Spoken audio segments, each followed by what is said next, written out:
देश में एक फिल्म की चर्चा है और पहली बार हुआ है भारत के अंदर कि इस फिल्म की चर्चा इतनी हुई है और गली-गली, मोहल्ले-मोहल्ले, शहर-शहर एक वेव क्रिएट हो गई है। आखिर ऐसा क्या है द कश्मीर फाइल्स के अंदर जिसको लेकर के देश-विदेश में भारत विरोधी ताकतें, इस्लामिक जिहादी फोर्सेस, वो तमाम संगठन इस फिल्म के खिलाफ लामबंद हो रहे हैं।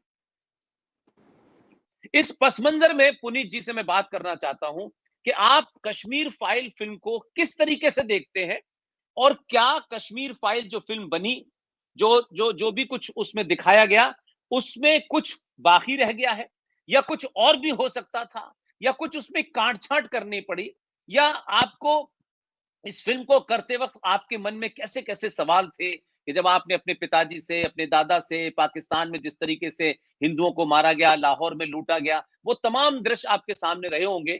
तो कोई सवाल जवाब मैं बहुत नहीं करना चाहता, लेकिन इस फिल्म के बारे में आपका क्या अनुभव है? और ये फिल्म इतनी देर से बनी, फिल्म के अंदर जो कुछ दिखाया गया है, वो समझते हैं कि सब कुछ हो गया है या अभी इसका पार्ट 2 भी बनाया जा सकता है? पुनीत भाई अपनी बात रखिए। पहली बात तो मैं अपने दर्शकों को नमस्कार कहना चाहूँगा। पुष्पेंद्र जी, ये जो हमने फ़िल्म में जो काम किया बतौर कलाकार तो अवश्य किया, लेकिन इसमें क्या था कि हमारी आस्था जुड़ी हुई थी। हम इसमें बिलीव करते थे कि ये जो प्रॉब्लम है, इसे विवेक अग्निहोत्री जी इसे लोगों के समक्ष लाना चाह रहे हैं और ये जो है, ये यथार्थ है, ये कड़वा सत्य है और ये लोगों तक आना चाहिए बिकॉज़ हम इससे अपना ये अवगत थे कि ये क्या हुआ है। ये कोई पहली बार हमने आजकल जिस तरह लोग कह रहे हैं कि हमें पता ही नहीं था, मैं समझता हूँ ऐसी बात नहीं थी। ये सबको पता था कि उस वक़्त जब हुआ था, किस तरह उस वक़्त की सरकार ने उसे दबाया गया। They put a blind eye and a deaf ear to the problem. उन्होंने इनकी कश्मीरी पंडितों की जो गुहार थी, उसे नहीं नज़रअंदाज किया, उसे नहीं सुना। तो ये तो बहुत ही दारुण कथा है। ये जो व्यथा है कश्मीरी पंडितों की, आई एम वेरी हैप्पी, बहुत ही काबिल तारीफ बात है कि विवेक अग्निहोत्री ने इस मुद्दे को उठाया, उन्होंने फिल्म बनाई। जब उन्होंने मुझसे कहा कि पुनीत मैं एक फिल्म बना रहा हूँ, ये कश्मीर जेनोसाइड पर जो मास एक्सोडस किया गया था उस पर आधारित है, तो मैंने कहा मैं अवगत हूँ, मैं जानता हूँ और मैं आपके साथ खड़ा हूँ, मैं इस फिल्म में काम करूंगा।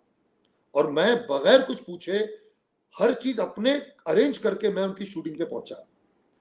फिल्म करते वक्त बस एक मिशन था, एक मुहिम थी। हमारा था कि ये जो बात है ये लोगों तक पहुंचनी चाहिए। मैक्सिमम जितने भी हिंदुस्तानी हैं, हर हिंदुस्तानी को ये फिल्म अवश्य देखनी चाहिए। कि अच्छा, मैं ये कहना चाहता हूं कि ये फिल्म इसलिए नहीं देखनी चाहिए कि हमारे साथ क्या हुआ था, ये इसलिए देखना जरूरी है कि देखिए, अगर आप सचेत नहीं होंगे तो आपके साथ आगे क्या होगा, ये उसके लिए ये फिल्म देखना बहुत ही जरूरी है। पुष्पेंद्र जी, मैं आपको बताऊं, ये तो 32 साल पुरानी बात है, लेकिन 1947 में जब हमारे देश का विभाजन हुआ तो जो वेस्ट पंजाब था जिसे पाकिस्तान घोषित किया गया और जो ईस्ट बंगाल था उसे, वो भी तो ईस्ट पाकिस्तान बना। सबसे पहले दंगे नवाखाली में शुरू हुए थे। हिंदुओं का नरसंहार तो वहां से शुरू हुआ था, उसको कैसे लोग भूल सकते हैं। हिंदुओं को डिस्प्लेस किया गया, मारा गया वेस्ट पाकिस्तान में। भाई, मेरे जो दादाजी थे, मेरे पिताजी 16 वर्ष के थे और उनके जो 4 भाई थे, जो मेरे सबसे छोटे चाचा हैं, उसे 6 महीने के थे। तो वो था कि जब क्या कि सब ये अभी इस्लामिक देश बनेगा और अगर आपको यहाँ रहना है या आपको हिंदुस्तान जाना है, जो एक मतलब जो एक इस्लामिक देश नहीं होगा, वो एक इंडियन हिंदू देश होगा। तो मेरे दादाजी ने एक सर एक कपड़ों में हर चीज छोड़ के, नहीं चाहिए कुछ भी, वे छोड़ के वहां से यहाँ पर आए। वो बड़े दबंग तरीके से आए। आपको पता है, मेरे पिताजी, जो मेरे दादाजी थे, वो रिवॉल्वर रखा करते थे कि अगर हमारी बहु बेटियों पर, उनकी दो, हमारी मेरे पिताजी की 2 बहनें भी थी, तो उनको कहा कि इनको बिल्कुल सुरक्षित लेकर जाएंगे। और घर में बात हो गई थी कि अगर हमारे घर में हमारी बहु बेटियों पर कोई आ जाएगी तो सबसे पहले तो हम अपनी बहु बेटियों को उनका गला काट देंगे और उसके बाद हम लड़के मरेंगे। तो इस तरह की जो थी वो इमोशंस थे, वे छोड़कर सब यहां पर आए, एक कपड़ों में आए। मेरी पत्नी, उनके जो पिताजी हैं, जो मेरे ससुर साहब हैं, वो दीवान, उनके पिताजी, उनका नाम था दीवान कैलाश नाथ पुरी, वो सियालकोट के थे। मेरे जो ससुर साहब के फादर साहब, वो बहुत बड़े उद्योगपति, बहुत ही समृद्ध व्यक्ति थे। उनके घर में ट्रेन आती थी, वो कहते हैं वो सिर्फ नमक बाहर से खरीदा करते थे। सब कुछ छोड़कर सर, वे वहां से छोड़कर हिंदुस्तान आए कि हमें इस्लामिक देश में नहीं रहना। तो इससे बड़ी कुर्बानी क्या होगी? और आने के बाद ये नहीं कि बिकॉज हम हमारे साथ रॉन्ग हुआ है तो ये हम आतंकवादी बनेंगे। फिर से मेहनत मुशक्कत करके उन्होंने हिंदुस्तान में अपना मकाम हासिल किया। तो ये तो मैंने मेरे पिताजी से सुना है, मेरे दादाजी से सुना है, और हमने ये सुना है इस तरह की घटनाएं हुई हैं। मुझे याद है मेरे जो दादा साहब थे, उनके एक दोस्त थे मेरे ग्रैंडफादर के, वो सरदार जी थे। उनके घर में शायद 2 या 3 बेटियां थी। तो जब बोलते हैं ये जब आ गए थे जिहादीज की जान से मारने के लिए, उन्होंने तलवार निकाली कि भाई अब तो मरना है। उन्होंने अपनी बेटियों के गर्दन काटी सर, गला काटा, और फिर लड़ते लड़ते मरे। तो ये जो कुर्बानियां हमारे लोगों ने दी हैं, यहाँ के लोग तो शायद उससे अनजान हैं, लेकिन हम तो सुन चुके हैं। और मैं विवेक साहब को, बहुत काबिल तारीफ बात है कि उन्होंने इस मुद्दे को कम से कम लोगों के सामने लाया। बट मुझे जो दुख इस बात का है कि ये तो हमेशा होता आया है। अगर आप 1000 साल का आप इतिहास उठा लें हिंदुस्तान का, तो ये जो आए हैं, आपको पता ही है, मतलब ये कब कब आए? ये तो हमेशा आए हैं। इन्होंने हमेशा इस्लाम जो है वो अपना तलवार के जोर पर फैला, उन्होंने वो किया है।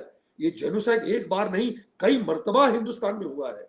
हमारे देश में पुष्पेंद्र जी 3 मर्तबा जौहर की रस्म हुई है। पद्मावती के वक्त 30,000 औरतें एक साथ अग्नि में उन्होंने अपने आप को आत्मदाह कर लिया। फिर कर्णावती के वक्त हुआ। फिर अपना अकबर के जमाने में चित्तौड़गढ़ पर जब उन्होंने अटैक किया, उदय सिंह को जब हराया, तब अपना जौहर की रस्म बनाई गई। तो ये तो हमेशा होता आया है।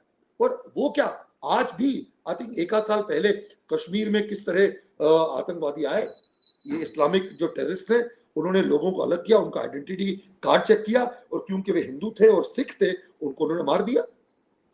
तो ये कौन सी नई बात है? हमारे जो अपना तेग बहादुर जी थे, जो हिंद की चादर जिन्हें हम कहते हैं, जो हमारे जो 9वें गुरु थे, गुरु गोविंद सिंह जी महाराज के जो पिताश्री थे, उनको उन्होंने कहा कि आप मुसलमान बनिए, नहीं तो हम आपकी गर्दन काट देंगे। उनसे पहले उनके जो 3 जो सेवादार थे, मतीदास, भाई सतीदास और भाई दयाला दास, पहले उनकी कुर्बानी ली गई। एक को बोलते ना कि गर्म पानी में डाल के उबाल दिया गया, एक को आरे से काट दिया गया। तो ये तो होता आया। और फिर गुरु तेग बहादुर जी जो हमारे हिंद की चादर है, उनकी गर्दन काट दी गई। तो कुर्बानियां तो हमेशा देते आए हैं। तो ये लोगों को, लोग ये तो इतिहास है। अरे इतिहास जो है वो भी तो हुआ है। अभी कश्मीर का जो मुद्दा विवेक साहब ने उठाया है, ये 32 वर्ष पुराना है। ये हुआ है और आज भी हो रहा है। आपको पता है बंगाल के इलेक्शंस के बाद क्या हुआ, सब लोग जानते हैं। तो ये तो इनमें सबकी आंखें खुली हैं, और ये हमें सचेत होना, तैयार होना है कि ये हमारे साथ नहीं होना चाहिए।